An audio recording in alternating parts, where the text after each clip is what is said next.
Esports players and aficionados, we have quite a challenge confronting us. I've got a dynamic panel of college and university esports leaders, and we have literally 25 minutes.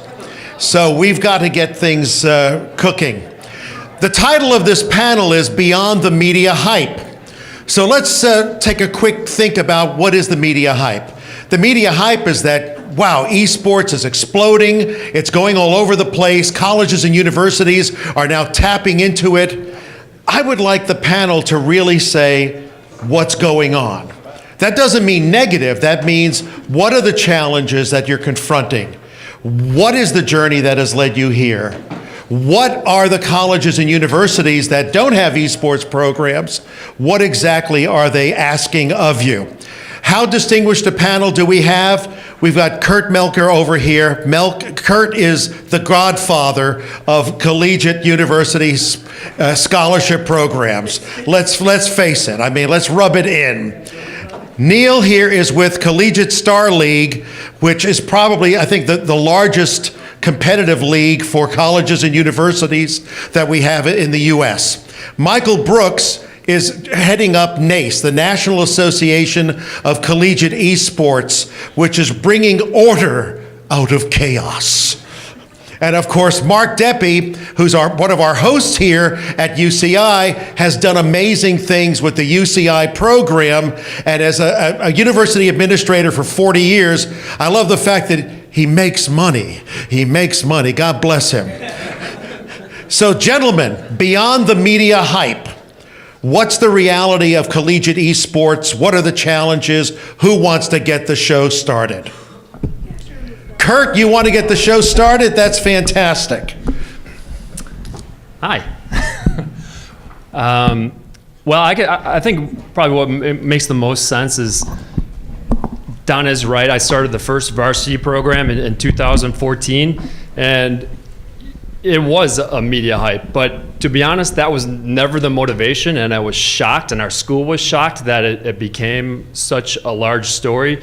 HBO, ESPN, Wall Street Journal, literally hundreds of news publications wanted to know and try to understand. And the pure reason why I wanted to start the initiative at Robert Morris University was because I recognized the value and true skill set that you can identify in a player. And at that time, we started with League of Legends. And through my playing, I recognized unbelievable skills of players I was playing with and against. I knew there was already a construct for collegiate competition that Riot was supporting, and to be honest, Collegiate Star League was probably at that time the largest organizer of. That's when, and I come from an athletic background. I'd been an athletic administrator for a number of years at Robert Morris. That's when I said, why couldn't we go get the best players of League of Legends and provide the value to them through an athletic team in an athletic setting, the same way that I had been doing for years on the administrative and coaching side, where I would see freshmen go through such an important maturation process to senior year, and the growth that they would experience through athletics and through being a part of the team. And soccer or basketball was the vehicle for that growth because they were all working together. So it was developing leadership, character, discipline, all those factors. And that same delivery model could be applied with League of Legends if it was properly installed at the university and not on the periphery, by fully embracing scholarshiping the same limits as we do for traditional athletics, and it was validated to the community by sort of elevating it to what we do in athletics already. And it's not at a University of Michigan football level. It's at what our university had traditionally scholarshiped for traditional sports. And after we started, we've seen other schools adopt similar programs. With varying level of, I think, investment and really acceptance of what it can mean on campus. So did you basically model it on the traditional athletic structure?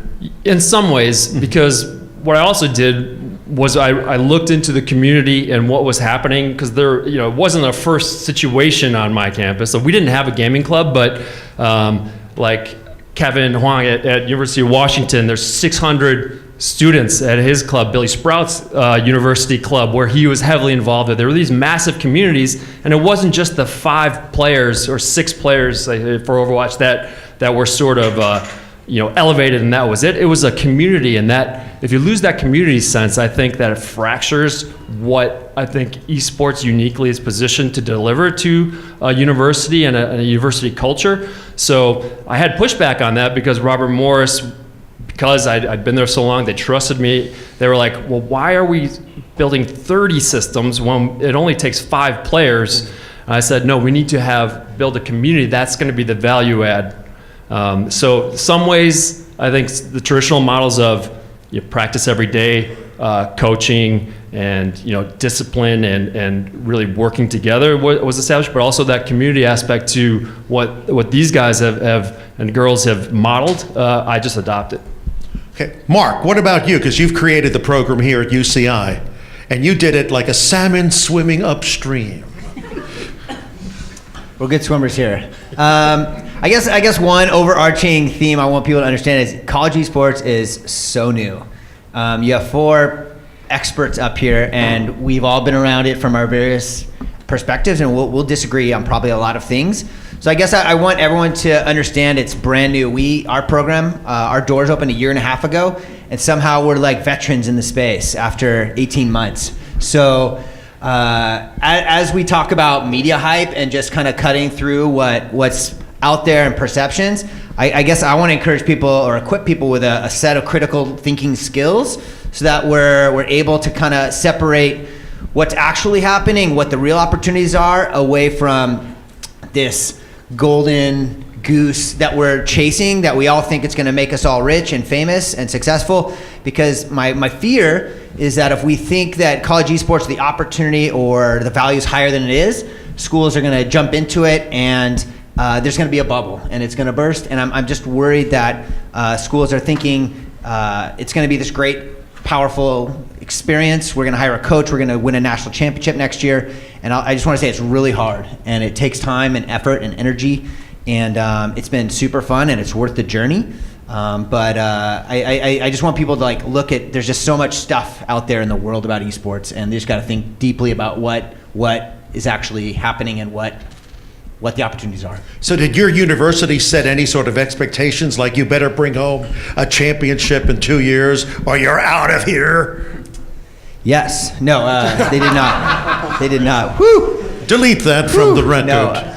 No, absolutely not. We're very fortunate. We have some really entrepreneurial, forward-thinking senior administrators, and when we brought this to them, we had a really nice business plan of, look, we're going to find a way to be self-sufficient with finding our own space, finding our own resources, but there's reputational risk by doing this. There is a lot of risk for a prestigious academic institution to start encouraging people to play video games. But fortunately, our academic community and faculty, which we have a world-class games faculty, you'll hear from some of them later, we're just so lucky that they've kind of fought those battles. They've said we can teach video games. It's an entertainment piece. It's a career option for people. And so because of our academic community, because we could demonstrate our clubs had been very successful, and we had one of those massive gaming clubs that Kurt was talking about with 600 paid members and selling out our basketball gym, 36-hour events.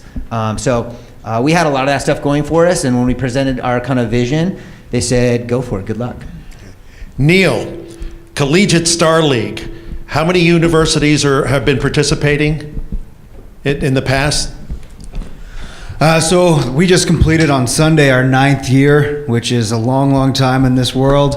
We didn't come into it with a business plan the way that Mark was able to approach the administration. Ours was, a young guy named Duran who was playing at UCSD who really loved StarCraft. And he's not the kind of guy who's going to go crush keggers and go party and, that kind of stuff on a Friday, Saturday night. So he wanted to play StarCraft. started doing it with his friends, met some people on the East Coast, met some people on the West Coast schools, and from there, Collegiate Star League was born. Started off with 25 schools, grew to 50, 100, 200, 400, 800, 1,200, 1,500 now, which is pretty phenomenal. We've got 39,000 student gamers who have registered to participate, and ours is more of a grassroots, the way that Kevin and some of the guys did at their club was just get a bunch of like-minded people who want to be competitive but also want to be social, and Collegiate Star League was born out of that. There's no the grandiose ideas around making money or turning it into a business or anything beyond. Bunch of people getting together, playing some games together, having a lot of fun, and really enjoying that collegiate experience. And from there, after a couple of years, brands are coming and saying to us, can we sponsor? Can we get a part of it? Can we organize events with you? And now we've got to build out the team. We've got a tournament manager, a content manager, we've got social media, we've got community, we've got biz dev, we've got CEO, we've got 30, 40 part-time or volunteers, and all of a sudden, unbeknownst to us, we've got a business. So we love working with folks like Mark and Kurt, and we've seen the space really evolve in front of us and into what is now a beautiful burgeoning field. So where do you see this going? I mean, how much bigger is it going to get? That question changes every day. Honestly, there's no less people playing games, no more people playing games on campus than there was a few years ago, and it's simply now giving them that competitive outlet along with the social outlet, and folks like Mike here who are making it more professionalized and formalized and making it reputable the same way football, baseball, basketball, hockey is on campus. Sky's the limit. Every single one of us in this room here are passionate about collegiate esports, but every single person in this community, whether it be through a console or their PC or even on their mobile, they're playing games in one form or fashion. And whether they want to play in an 8-month academic season in our league, or whether they want to play in a Saturday-only Clash of Clans tournament on their phone, the sky is the limit, and it's just a matter of leaders like us in the space and leaders through the academic field like Garvey and Kevin at Twitch Student who give us the platform and opportunity to create these outlets for them. All right, Michael, the word governance was brought up. The National Association of Collegiate Esports right now is the governing body. You're the one who is charged with essentially bringing order, if not out of chaos, it's more order out of confusion and ignorance. How has that journey been, and what are you encountering? So I don't know how many here are actually familiar with the National Association of Collegiate Esports. Really, if you're outside of administration, we probably haven't interacted with you. And that's because of what our mission is. In fact, actually, Robert Morris was one of our founding charter members to start the association back in July 2016 with six of the 7 existing varsity programs in North America. Look, our goal at the end of the day is it's education, right? It's communicating in the right language and the right formulas to administrators, whether that be an athletic director, a president, board of trustees, vice provost of whatever department, to explain to them why esports at the end of the day deserves a chance, right? Why should the administration put any sort of resources into it? Combating some stereotypes that people have around gamers, what it does to people in terms of the philosophical makeup of the institution. How's everything come together? The way we do that, and I would love it if I was just a genius and I figured everything out, or any of my team members did. That's not how it works in higher education, and there's nobody in esports who's an expert in how to do that. It comes from our member institutions. We survey, we ask questions every single day of every single one of our member institutions.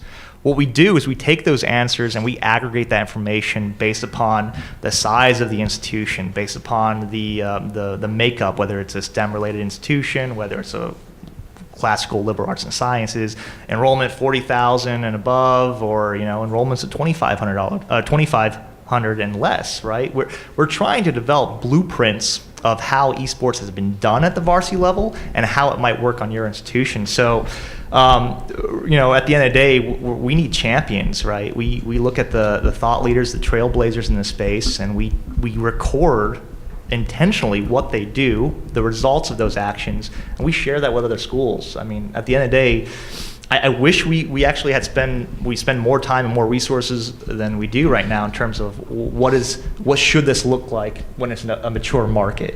What we actually ended up doing and are doing right now is being the primary advocate to institutions and a resource of how to start a varsity program, why you should, what are the problems that exist out there in the market, where do we know the fights are coming.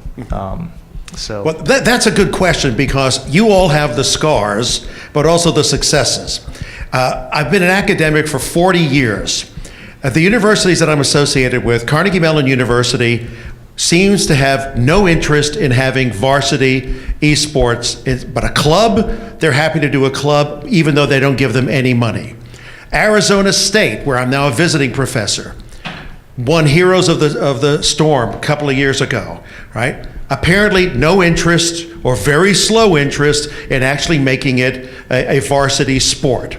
I teach at Columbia University in New York City. They probably don't even know what the hell an e-sport is. I mean, it's so beneath them. It's, Ivy League, yes.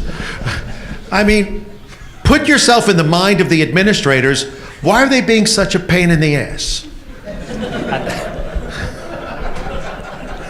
It's so hard to follow. We can make money questions. on this thing. You know? We can make money on this. I never put it as eloquently. So what I have found is that there are some enlightened administrators, and what we're seeing in the space is, if there's a formalized program that will occur on a university, depending on size or whatever. So it'll come from a pretty high level, a presidential or a provost level, and they'll, through some means, have been educated on this space. Maybe they have a nephew or a relative, or they've attended sometimes randomly of a conference or something, and then they see the light of what esports can mean on their campus, because at its core, and this is simplifying, it really does help all stakeholders. It can help a university through retention and engagement and cross-curricular opportunities. It can help a student through their experience of being a part of a peer group and legitimizing a peer group and working together, and it can help publishers in a way that'll cement their title as a meaningful event on a campus and elevate outside of other titles, and sort of provide scope and scale as that university pushes out results, or just has a little more presence online. So as administrators look, and then they say, where does it go? And they look at athletics. They say, well, there's a lot of things that fit here, but a lot of athletics on campuses are pretty siloed out and are pretty massive institutions in their own right. They're like, well, I don't want to mess with that. And they don't understand it. So maybe it should go in student services or in academics. So they don't know where to put it. They may not know where to put it. You've mentioned a lot of the good things, but what else is going through the mind of those administrators? Like, are these first-person shooters? We don't want anything to do with this. Or what have you encountered? I'll chime in. So I talk to a lot of schools, probably like these gentlemen also do. And I think for what I see a huge trend is a lot of small private schools have adopted esports. And I've talked to all the big, massive public schools as well. And what I think it comes down to is I think the small private schools sense a need, an urge, like a pinpoke. They feel like there's an opportunity here, and they're missing out if they don't do it. It's an opportunity to grow their brand, to get exposure, to do something cool, get more students, drive more revenue through tuition and all those things. And I feel like that urge, that need, that sense of missing out does not exist on traditional major institutions that have very proud traditions, that are very happy with who they are. They've been sit atop of the collegiate standings of whatever sport they have forever. And I think until they feel that they're missing out of something, I think it's just going to be something that you see the more entrepreneurial schools really adopting. Well, it's true. I've never heard of the University of Pikeville until I got into esports. Isn't it in Kentucky or something? Oh, yeah. That's a state. For those of you, that's a state. For we New Yorkers, it's what you fly over. It's all right. What else, Michael? So Mark's absolutely right. The rationale an administrator will look at for why should I, at the end of the day, care about esports, right? Like for all of us, we're all championing esports. We get it. We want to see it grow. This is not the real world at the administrative level.